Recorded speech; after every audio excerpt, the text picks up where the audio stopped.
बातों में आ गया, लिख दिया पत्र और भेज दिया दूत। दूत ने द्वारकानाथ को पत्र दिया। भगवान ने कहा उद्धव पढ़ो क्या लिखा है। उद्धव जी ने पत्र पढ़ा और बड़ी जोर से हंसे। क्या लिखा है भाई? उद्धव जी बोले सरकार आप तो डुप्लीकेट निकल पड़े। बोले मतलब ये है कि इसमें असली भगवान प्रकट होकर के आपको सावधान कर रहे हैं। वासुदेवो वतीर्णो हम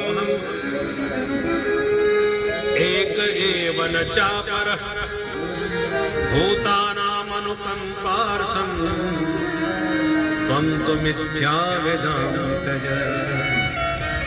पत्र में लिखा है कि हे कृष्ण, व्यापक ब्रह्म जो वासुदेव है वो मेरे रूप में अवतार धरती पर ले चुका है। वासुदेवो वतीर्णो हम अहम एव न अपरः। मेरे अलावा दूसरा कोई भगवान इस धरती पर नहीं हो सकता। त्वं तु मिथ्या, तू झूठा है। असली भगवान मैं हूं जो जीवों पर कृपा करने के लिए प्रकट हो चुका हूं। इसलिए तू अपने आप को भगवान कहलाना बंद कर, मेरी शरण में आ जा। मामेकम शरणम व्रज। भगवान को भी हंसी आई, सारी सभा हंसने लग गई कि ये भगवान कौन पैदा हो गया भाई। तो भगवान उस दूत से बोले भाई अपने भगवान से जाके कहना हम उनके दर्शन करने कल ही उनके पास आ रहे हैं। जाओ। दूत लौट के आया, पौंड्रक को सारी बात बताया। बोले महाराज उन्होंने कहा वो कल आपसे मिलने यहीं आएंगे। इतना सुनते उसकी धड़कन तेज हो गई। काशीराज को बुला के बोला क्यों रे मूर्ख, तूने कहां फंसा दिया मेरे को।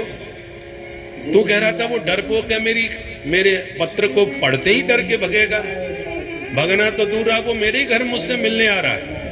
मिलने का मतलब समझ रहे हो? मैंने उससे धमकी दी है, वो मेरे को छोड़ेगा क्या? मिलने नहीं आ रहा, मुझे ठिकाने लगाने आ रहा है। मैंने जो दुस्साहस करके दिखाया उसका मुझे दंड देगा। अरे अच्छा भला खुद चकाचक माल आ रहा था, छन रहा था, घुट रहा था, और तेरी मूर्खता के कारण मैंने उससे झगड़ा लेकर के अपने को खतरे में डाल दिया। काशीराज ने कहा देखो मित्र, भगवान बनना है तो थोड़ी बहुत तो रिस्क लेनी पड़ती है। अब भाई कभी कभी दाव उल्टा पड़ जाता है, जरूरी नहीं है कि हर दाव अच्छा पड़े। मुझे तो ऐसा अनुमान था कि जैसे जरासंध के डर से भगा मथुरा से, मुझे लगा कि इस समय उसका बलराम भाई साथ में भी नहीं है तो वो तो बहुत जल्दी भगेगा। परंतु भगवान बनना है तो हम तुम्हारे साथ खड़े हैं ना। यदि हम आधा चढ़ावा हम ले रहे हैं तो हम भी तो तुम्हारे साथ खड़े हैं। पूरा दम लगा करके हम दोनों उसका मुकाबला करेंगे। आने दो उसे। दूसरे दिन जब भगवान पहुंचे, काशीराज ने कहा मित्र वो आ गए।